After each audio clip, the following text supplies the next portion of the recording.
Appam recipe எப்படி செய்கிறதுன்னு பார்க்கலாம். இது தஞ்சாவூர் பக்கம் நாங்கள் செய்கிறது.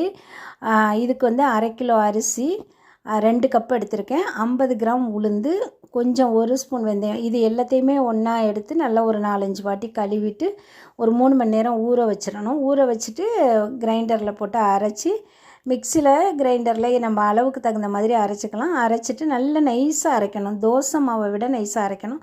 அரைச்சி உப்பு போட்டு கரைச்சி எடுத்து வச்சிட்டோன்னா, நைட்டு எடுத்து வச்சிட்டோன்னா காலையில் ஆப்பம் ஊற்றிக்கலாம். இல்லை காலையில் அரைச்சி வச்சோம்னா நைட்டு ஊற்றிக்கலாம். இப்போ மாவு நல்லா மேலே பொங்கி வந்திருக்கு. அதை எடுத்து நம்ம அப்படியே கலந்து வச்சுட்டு கொஞ்சமாக தேவையான அளவு மட்டும் எடுத்து தண்ணி ஊற்றி தண்ணியாக கரைச்சிக்கணும். குழந்தைங்களுக்கெல்லாம் கொடுக்கறதுனால சில பேர் ஆப்பத்துக்கு சோடா மாவு போட்டுக்குவாங்க. அது பெரியவங்க சாப்பிட்டா கொஞ்சோண்டு ஒரு பிஞ்ச் போட்டுக்கலாம். நான் போடலை. அது இதுவும் சின்ன குழந்தைங்களுக்கு கொடுக்கறதுனால அறவே போட வேண்டியதில்லை. இதை போட்டுட்டு தேங்காய் ஒரு மூடி எடுத்து 2 ஏலக்காய் வச்சு தேங்காய் பால் அரைச்சி எடுத்துக்கலாம். தேங்காய் பால் தான் நாங்கள் ஆப்பத்துக்கு சாப்பிடுவோம்.